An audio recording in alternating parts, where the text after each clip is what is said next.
Gisingin ko na si Philip at saka si Alex. Ahoy, Che! Pwede, idime. Ganyan yan sila, oh. Matulog every night. Katabi, yung mga dinosaurs, balloons. Akala mo kung may party dito sa loob ng room nila, eh. Yung mga damit nila, lumalabas na yung mga kaluluwa. Ito pala yung unan ko, kaya huwag na kayong magtaka bakit ganyan ang pillowcase.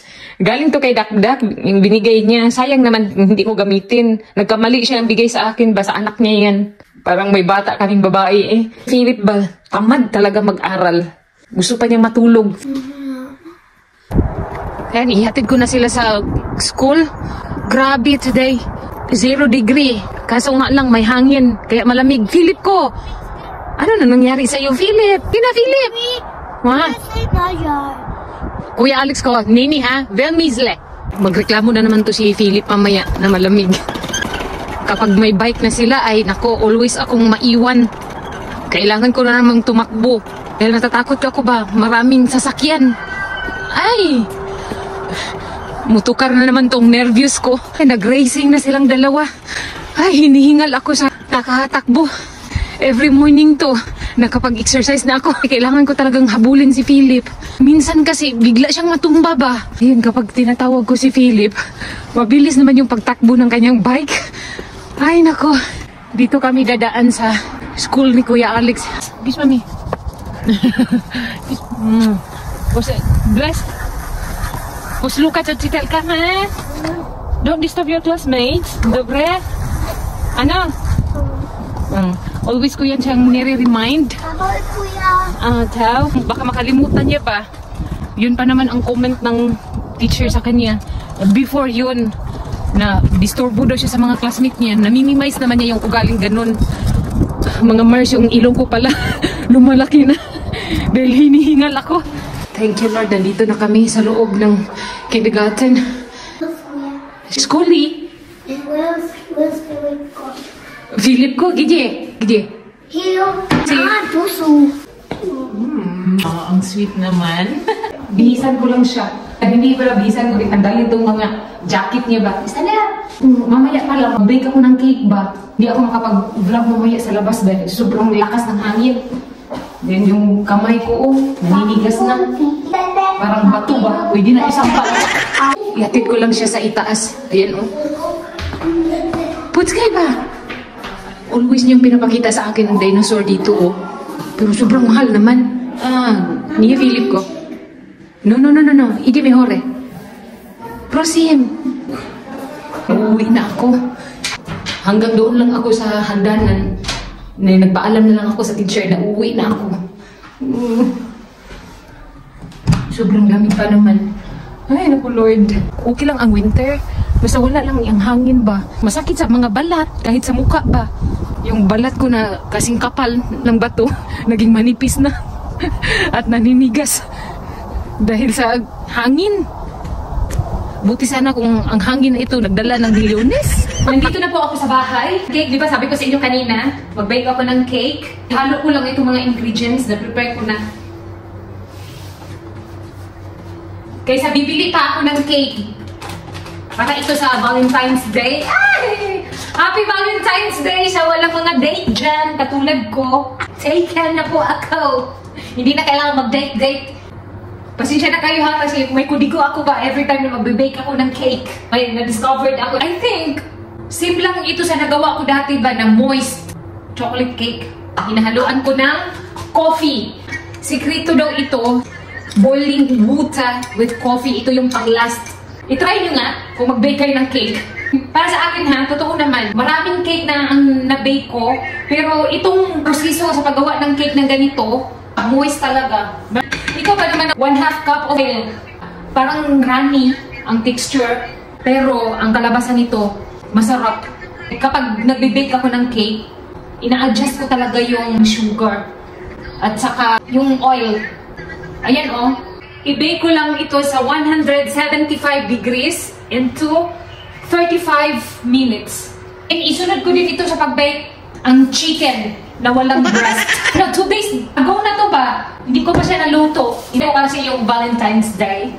Lagyan ko lang siya na orange, pero hindi to orange ang ginamit ko, mandarin. Kasi wala kaming orange. Dito ko ikaupo yung manok. Para maglasa naman siyang manok. Para lasang inasal. Pwede naman ito hindi i-bake.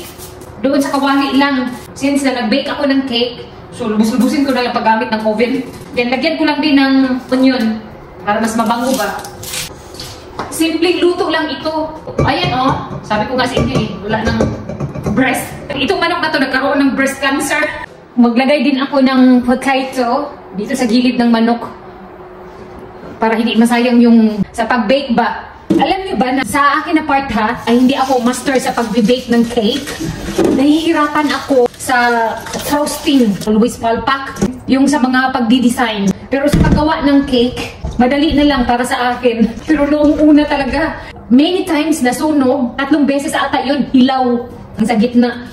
Dahil palibhasa naman kasi si Bianan, tinanong ko siya dati kung paano gamitin yung oven niya. Yung kay Bianan dati na 250 degrees yung pinaka-maximum sa oven. Degrees, nilagay ko din ng 250. Sus, Diyos ko! Nagulat ako, sabi ko, ano nangyari sa cake? Bakit sunog? Wala nga akong alam sa oven. 2 beses ako nagtapon ng cake. Hindi makain. Tinanong ko din to si Bianan. In-explain niya sa akin pero hindi ko siya maintindihan. Isa kanya namang oven yun. Ito na po yung chicken. Binalot ko lang tapos both aside may mga potato na yan. Antayin ko lang hanggang maluto itong aking cake. Di ba nung last vlog ko, nag-mention ako doon about kay Kuya Alex, about sa result. So natapos na yun kay Kuya Alex. 3 days ago, may meeting din si Vladimir.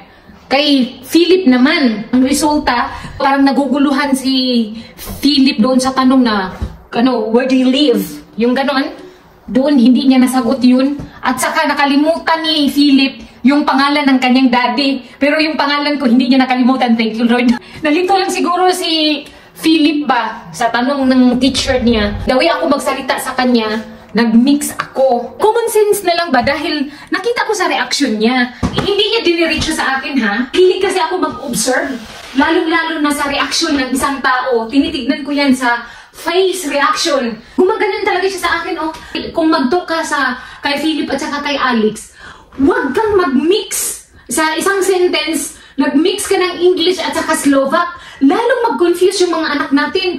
Sabi ko sa kanya, anong gagawin ko? Gusto ko naman na i-apply yung nalalaman ko, lalong-lalo na yung Slovak language. Ginamit ko lang naman is English at saka Slovak.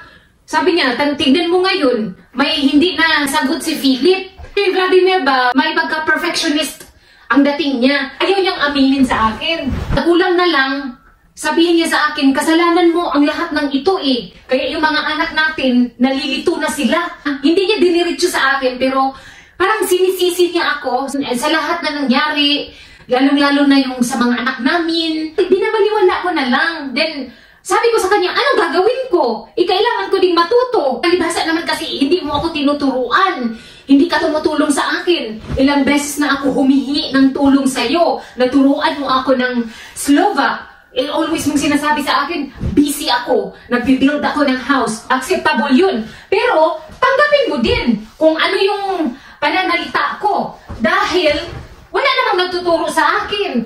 Ooy, always yung sinasabi sa akin, mag-self-study ka. Yun naman talaga ang ginagawa ko. Pero, ang lingwahe, ang Slovak language, hindi din ganun kadali. Hirap na lingwahe. Hindi naman ako genius na isang basa lang. Nandito na lahat sa utak. Buti sana kung ang utak ko ay computer. Muna-muna lang sa ginhawa. Yung utak ko ba naman, minsan, ang daming iniisip, and then hindi na nga ako makafocus sa isang bagay. Nalilito nga ako kung paano ako mag-aral ulit. Hindi ganun kadali.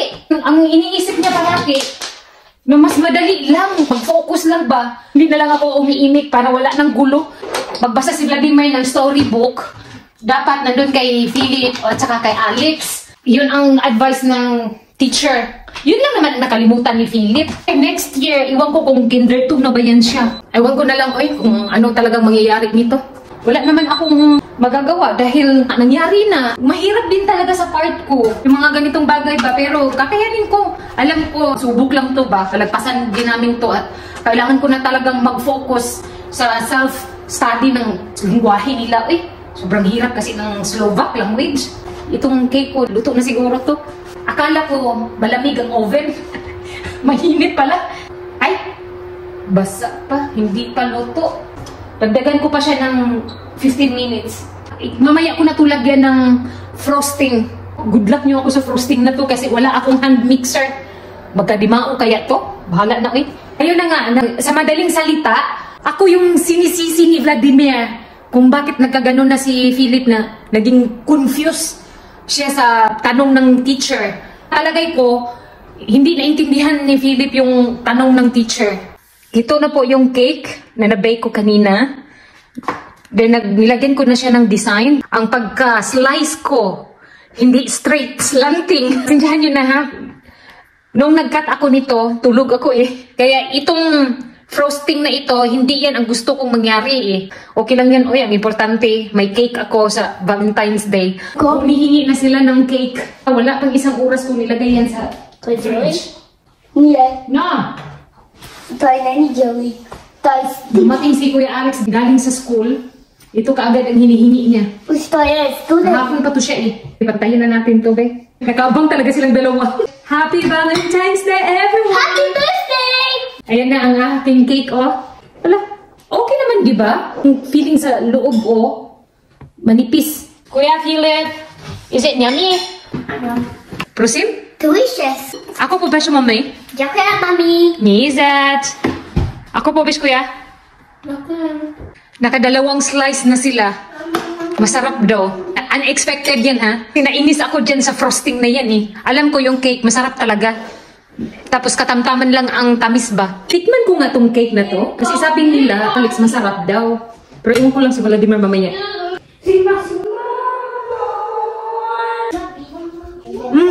Masarap nga siya. Pati yung frosting. Ito pala ang gagamitin ko sa susunod na frosting. Naglagay ako ng 3 egg yolk. Ang lasa niya creamy. Kahit na wala akong mixer na ginamit, pinatunuan ko na lang kasi nagkamali ako ba. Is it yummy, Dennis? Speaking of rice, Okay, happy Valentine's Day. happy Valentine's Day. Very puso! Dякую for everything, Daddy. You're right. It's hard because it's sticky. Sticky.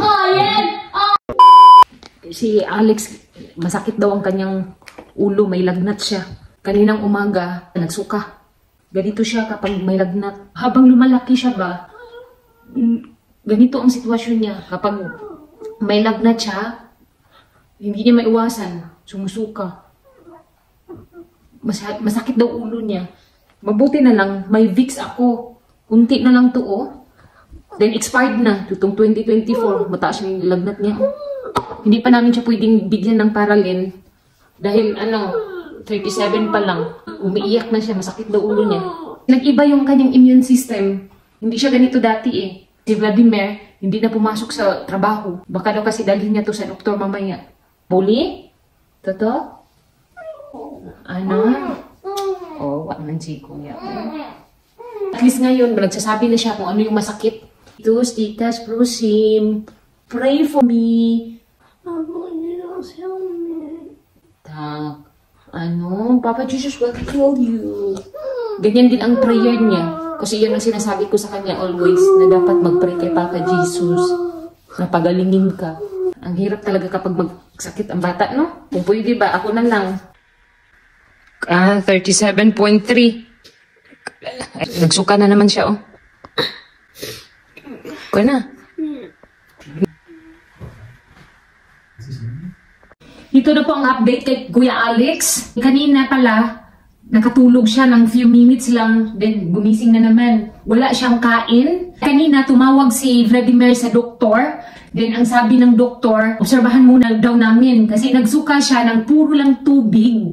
Medyo marami yun aside yung sa pinakita ko sa inyo. Ang advice ng doktor, huwag daw pakainin.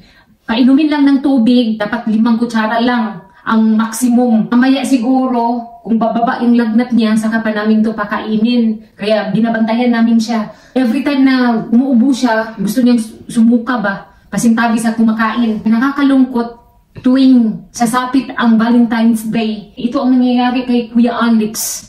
Unexpected to.